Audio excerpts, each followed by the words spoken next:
October is a notable month in South Africa, celebrated as Pride Month, and it is a time dedicated to honoring and elevating the voices of LGBTQI+ community. This month stands as a testament to the resilience, to the courage and the vibrant diversity of individuals who have historically faced challenges and discrimination. Since 1990, South Africa has been and seen remarkable progress in recognizing and affirming the rights of the LGBTQI+ community, with the late Simon Nkoli and other activists such as Bev Ditsie. They have been on the forefront fighting for progressive constitution of 1996, which explicitly prohibits discrimination based on sexual orientation. So to chat a little bit more about the significance of Pride Month, we are going to be joined by Bev Ditsie. Bev, on that note, good morning. Thanks for your time. Good morning. Thank you so much. I am really excited to be here so bright and early on a Saturday morning. Bev, it's an honor to have you, particularly because of the journey that you've traversed. I mean, if we just rewind back to 1990, in reality, you know, we've got some strong laws. We've got great laws that have been implemented, but the lived experience is something that has to be looked at. Talk to us then about the significance of Pride Month today since 1990. Pride Month really is a celebration of who we are, and it's affirming our existence. Since 1990, we have been fighting the good fight of making sure that not only are we recognized in the Constitution of South Africa, but that we also live our lives as freely and as joyously as possible, enjoying the freedoms that all other South Africans are enjoying.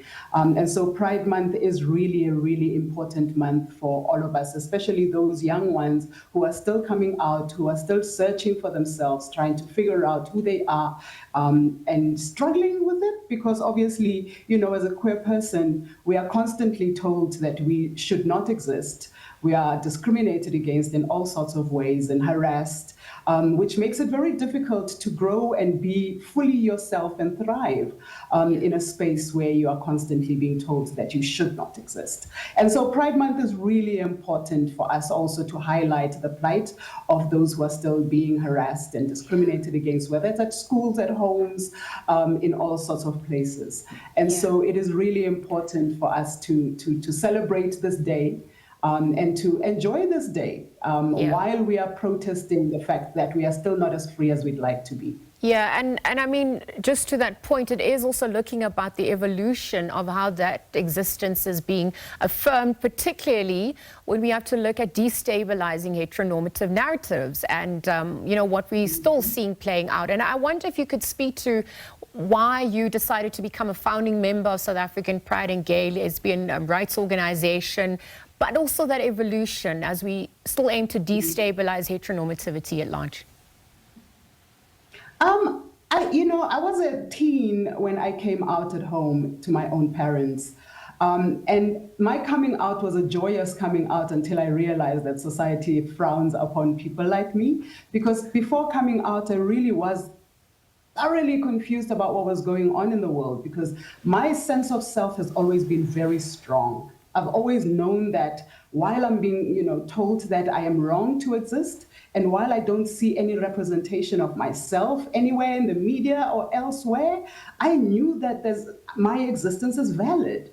And so, I joined the movement, the Gay and Lesbian Organization of Witwatersrand, at that very first meeting that we held, coming from a place of righteous indignation, I call it, where I honestly believed, that we have a right to exist in this space and exist freely and joyously. And so when we got together and started having conversations around visibility as a campaign, around fighting for our rights, not just in the public space, but also legally and constitutionally, a Pride March became a great idea, being inspired by Pride marches around the world, and inspired particularly by the riot that was the Pride March that happened in Stonewall in the United States in the 60s. Because Pride began as a riot. Pride began as a protest. It wasn't a fun picnic or a fun party. And so that is the spirit that Pride was born in. And on that morning of the 13th of October in 1990, we arrived with big fear, but also big hope in our hearts. We arrived on that morning knowing that whatever happens, we are finally stepping out from the shadows and saying, enough with being shamed. Yeah. Our existence is limited, and the shame hurts. The shame leads to depression. The shame is leading to substance abuse. The shame is leading to all sorts of ills that we are finding in our communities. And we've had enough, and we recognized that we'd had enough. Of being in closets and being shamed for our very existence. And so we came out, and you could sense the palpable excitement in the streets of Braamfontein that morning. We were so happy that, it doesn't matter what happens. Yeah. It didn't matter. Bev, it was about... And so that's when... It was about asserting yourselves and taking up space. But I wonder if we could also reflect on some of the other, environmental challenges, some of the other constructs as well, right? Because we can't ignore the intersectional experiences of race, of gender, of culture, of religion. These obviously all play a role in how the LGBTQI plus community is identified, received, acknowledged, and just the plight at large. Absolutely. I think when, my mentor, Simon Nkoli, I share this widely, and I don't just share it during Pride Month, because, Simon Nkoli was a freedom fighter. Yeah. Simon Nkoli was not just a queer or HIV activist. This is somebody who spent time in jail, whose threat to their very being and their very lives, because they were going to be sentenced to death at the Delmas treason trial. But he came out and he said, in South Africa, I'm oppressed as a black man, I'm oppressed as a gay man, and I cannot separate the two struggles into primary or secondary struggle. They shall be one. And I'm quoting him verbatim here, because it is the quote that really radicalized me, because then I see myself as being also a woman in the space. I'm also seeing myself as being disenfranchised in the space. I'm also seeing myself being, discriminated in all other sorts of ways, whether it is, medical misogyny as a lesbian trying to get access to health. All these other factors factor in. And then also getting the politicization and the understanding that I cannot be free when other people are oppressed. Yeah. And, having aligned ourselves with the oppressions of all people around the world and understanding that oppression is systemic, that it isn't just isolated to the one or the other. And unfortunately, when issues like race and economic status and social status start taking a space in the space, divisions will happen. But I do believe, and I hope also, that we are able to come together and express ourselves in all our different ways without intimidation and without fear. Yeah. We should be able to do that. We should be able to express ourselves and be in the streets in all our diversity, or be wherever we want to be to celebrate Pride. Bev, what's your message then for all those celebrating, Pride Month, Pride Day as well? I'm asking this because we're obviously seeing the global dynamics unfolding, the rise of populism, right-wing as well. I wonder what that does for the plight of the LGBTQI plus community and the work as well.